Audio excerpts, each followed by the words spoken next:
Hermanas y hermanos, en este domingo vemos cómo el Evangelio se desarrolla de una forma como de testimonio. Mira qué interesante, como la primera parte de este Evangelio es un diálogo entre el evangelista San Lucas o la comunidad que él representaba y también Teófilo, que era quien estaba recibiendo esta carta, este pedazo del Evangelio, que era más bien un informe. Y se encarga de hablar cómo después que Jesús fue tentado por el demonio en el desierto, impulsado por el Espíritu Santo, después de su bautismo vuelve a Galilea y va pues predicando en las sinagogas, va enseñando. Y la gente pues comienza a reconocer una sabiduría en nuestro Señor Jesucristo. Entra a la sinagoga en Nazaret, recuerden, este es el pueblo que lo vio crecer en el taller de su papá, el carpintero San José. Entonces, entra a esta sinagoga de su pueblo como era su costumbre. O sea, que Jesús era un buen judío, era un hombre de oración, era un hombre que respetaba las tradiciones de su religión, de su fe. Y pues se dio el volumen o el rollo del profeta Isaías porque él hizo la lectura. Entonces, si él hizo una lectura, seguramente también era lector. O sea, que era una persona que venía de la comunidad. Y eso es lo que me encanta de nuestro Señor Jesucristo. Porque a veces tenemos la impresión de este individuo independiente, que viene de afuera, un líder desde un principio, etcétera, etcétera. Y mira cómo él se levanta a hacer la lectura. Y yo dudo, como en nuestros tiempos, no cualquiera se levanta a hacer la lectura. Tú tienes que, en la misa, tú tienes que ser un lector. Tienes que ser parte de la comunidad. Y quizás hasta ser entrenado en. Entonces, él se da esa licencia, ese permiso. Y como lector, o sea que ya desde la raíz, que él no viene como una aparición de afuera, él viene de la misma humanidad, de la misma fe que compartía, del mismo momento litúrgico y de oración, él está presente. Y de ahí, claro, él va a evolucionar y él va a convertirse en la figura que tú y yo conocemos. Entonces, este rollo, esta lectura, decía, el Espíritu del Señor está sobre mí. Y hay una noción de el ungido, una noción de que Él es sanación, Él es curación, Él es libertad, y Él proclama el año de gracia del Señor en sí mismo. Y claro, Él tranquilamente enrolla el volumen, lo coloca, se lo devuelve al encargado, se sienta, y todo el mundo como que lo estaba velando, porque viéndose, una cosa muy grande, o sea, y una lectura muy intensa, y Él dice, hoy mismo se ha cumplido este pasaje de la Escritura, o sea, del ungido, del que iba a curar, del que iba a liberar, que acaban de oír. Y claro, era en él mismo. Él es esa respuesta. Él es esa sanación. Él es esa liberación. Él es Dios. Todos nosotros recordamos maestros memorables. Y estos maestros de nuestra infancia son los héroes anónimos que asumieron la enseñanza de una disciplina particular, matemáticas, ciencias, estudios sociales, y terminaron enseñando una lección de vida. Y es posible que olvidemos específicamente el tema que trataban de inculcar en nuestro cerebro, pero ciertamente recordamos el tipo de personas que eran, y los valores por los que vivían y el testimonio que dieron. También recordamos esa lección particular que nos enseñó algo sobre la vida y sobre nosotros mismos. Y en esta lectura de este domingo, Dios mismo en Jesús se convierte en maestro. Su amorosa misericordia, en su amorosa misericordia y mediante instrumentos como su palabra, el sacerdote Ezra, por otro lado, sacerdotes levitas, revelan el carácter de su ley. Esto es en el Antiguo Testamento. Él instruye a su amado pueblo sobre cómo acercarse a Dios, Jesús. Dios enseña quién es Él y la clase de Dios que es en Jesús. La presencia de Dios se convierte en fuente de alegría y celebración. Vean esas lecturas. Dicho sea de paso, la segunda lectura tiene dos opciones, una más larga y la otra más corta. Es la misma versión, excepto una más larga y otra más corta para que no se me sorprendan en misa. Entonces, estas lecturas hablan de que el reconocimiento de tales causas hace que las personas coman comidas ricas y bebidas dulces. En otras palabras, saber y sentir que Dios está activamente presente en nuestras vidas es razón suficiente para celebrar con alegría y abundancia. En el Evangelio de este domingo, Jesús se convierte en maestro también. Él revela quién es Él y cuál es su misión. Él se presenta como un hombre lleno del Espíritu de Dios, seguro de su mensaje, esa asertividad. Jesús es muy asertivo, muy derecho, muy claro, y a la misma vez, cuando tiene que ser muy pastoral y muy suavecito, también lo es. Pero en este caso, Él tenía que estar claro. Él estaba seguro de su mensaje. Jesús en la sinagoga no se justifica a sí mismo y abre directamente la Escritura y se transfigura.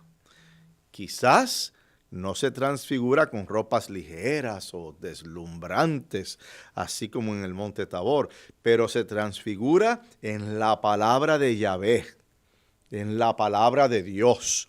Jesús se convierte en el cumplimiento de las profecías. Jesús es a la vez mensajero de la buena nueva. Él es la buena nueva y Él es profecía encarnada en un esfuerzo para salvarnos. Ese es Jesús. Y Jesús también es libertador. Él ha venido a liberarnos de las ataduras del pecado. Y Jesús ha hecho una declaración sobre nosotros. Él nos ha tomado como su pueblo, con sus enseñanzas, hechos, sacrificios en la cruz y con su maravillosa resurrección. Ha pagado el precio y nos ha reclamado o clamado como su posesión. Somos de Él. Por lo tanto, ni el pecado, ni la enfermedad, ni el dolor emocional, ni siquiera las dudas personales, ni siquiera la muerte misma pueden tocar nuestras almas y alejarnos de Jesús. Una crisis económica toca el bolsillo, pero no toca tu alma si tú no se lo permites. Una enfermedad toca el cuerpo, pero no toca tu alma si tú no se lo permites. ¿Por qué? Porque pertenecemos a Él. Y esto en sí mismo es razón suficiente para regocijarnos y para alegrarnos y para celebrar. Entonces, ¿qué es lo que necesitas para ser liberado? Pregúntate a ti mismo y pregúntale a Jesús. Jesús nos ha consolidado a todos en su cuerpo místico y unificado.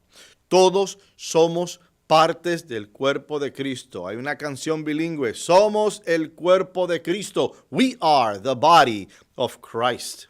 Somos ese cuerpo y somos parte de una realidad más grande que vino del cielo, que murió por nosotros en su humanidad y resucitó para darnos vida eterna.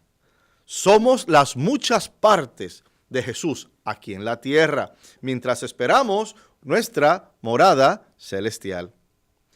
Cada uno de nosotros cuenta. La segunda lectura de este domingo, según San Pablo a los Corintios, indica que cada uno de nosotros, aunque con diferentes funciones y roles, participa en el cuerpo de Cristo sin ser menos, independientemente de la diversidad. Hay espacio para todos. Independientemente de cuál sea, hermana y hermano, tu teología operativa, tradicionalista, conservador, moderado, futurista o flamante liberal, independientemente de cómo tú operes en lo diario, en tu teología, todos tienen un lugar en este misterio de salvación que llamamos la vida cristiana. Es en el diálogo, como habíamos hablado antes, donde nos convertimos en parte del edificio. Criticar a los demás mantener a las agendas personales, derribar a las personas, no es la manera de construir el reino de Dios o de pertenecer al cuerpo de Cristo. Estas acciones lo que hacen es que rompen el cuerpo de Cristo. Hermanas y hermanos, estamos en el umbral de los tiempos. Yo siento que en estos momentos estamos como que en esa transición, en ese cambio, en esa evolución. Siempre lo hemos estado, pero particularmente con todo lo que está pasando en el mundo, en nuestra nación, en nuestra iglesia, en nuestra ciudad. Vemos cómo se están dando ciertas cosas, algunos desafíos, retos, pero también tantas bendiciones que nos están llegando. Y eso hay que verlo desde lo cotidiano, el diario, hasta lo más grande, que sería la vida nuestra en comunidad en la arquidiócesis. Y Dios constantemente nos nutre, constantemente nos habla, constantemente nos bendice. Pero tenemos que abrir los ojos y abrir los oídos. No podemos ser como los dioses paganos que tenían ojos pero no veían, y tenían oídos pero no escuchaban, y bocas pero no podían hablar, porque eran estatuas.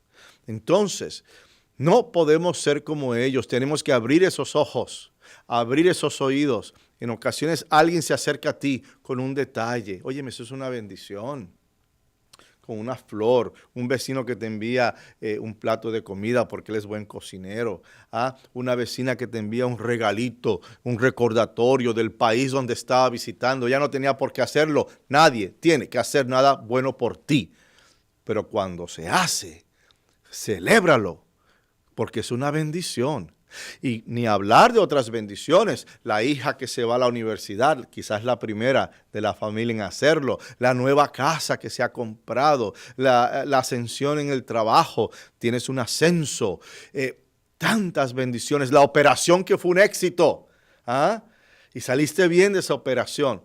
Hay miles de bendiciones en lo cotidiano que tenemos, hermanas y hermanos, que reconocer. Quitémonos la venda. Eso de primero yo, segundo yo, eso te ciega, eso no te permite, no te deja ver la gracia hermosa de nuestro Padre Dios operando en la vida de uno. Luego entonces es el reconocer en lo diario el niño que nació, el nuevo miembro de la familia, el tío que vino a visitarnos después de tantos años de no vernos. Son bendiciones. Y ciertamente aquí estamos en la arquidiócesis de Chicago, en tu parroquia, están ocurriendo maravillas. Estamos retomando el verdadero espíritu de adoración a través de nuestras liturgias, actividades, vida devocional y demás.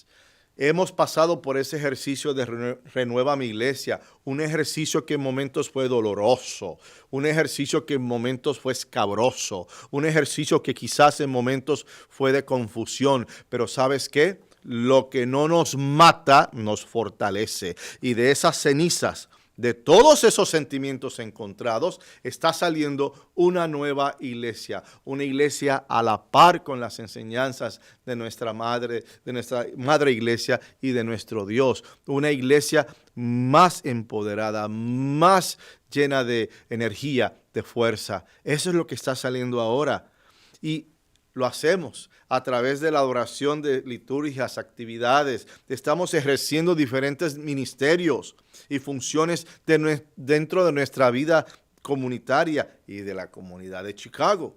Estamos en medio de contemplar y cumplir una misión, una visión que hablaría de nuestro carácter como pueblo de Dios y como miembros del cuerpo de Cristo.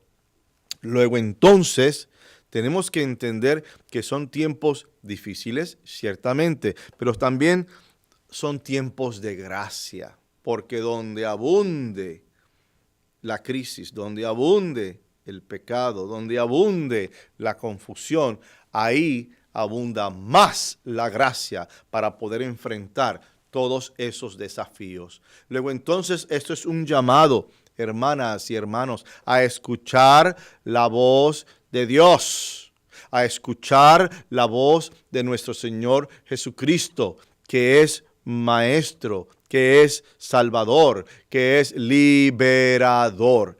Ese es nuestro Cristo y nosotros somos parte de ese plan. Primero, de la salvación nuestra, cada cual, ¿verdad? Y segundo, de la salvación del mundo. Así que hay que verlo como algo de una persona, tu alma, pero también como algo colectivo. Porque el que quiere salvarse, se lleva a otros también con él a la salvación. Luego entonces, unamos, hermanas y hermanos, nuestros esfuerzos en promover la dignidad y la unidad en nuestros proyectos como comunidad. No te rindas, nunca te rindas. Esa comunidad que te necesita. Tú eres las manos de Jesús. No te olvides de eso. Y cualquier acción que tú hagas en el nombre de Jesús es Cristo mismo quien la está haciendo a través de ti. Y deberíamos de ser maestros los unos con los otros, caminando por los senderos del Señor. Esa es nuestra consigna, ese es nuestro horizonte. Recordemos que la palabra de Dios se ha cumplido, ya que la palabra de Dios se ha hecho carne y el Verbo se hizo carne y habitó entre nosotros. ¿Quién es el Verbo? Cristo mismo, la palabra de Dios.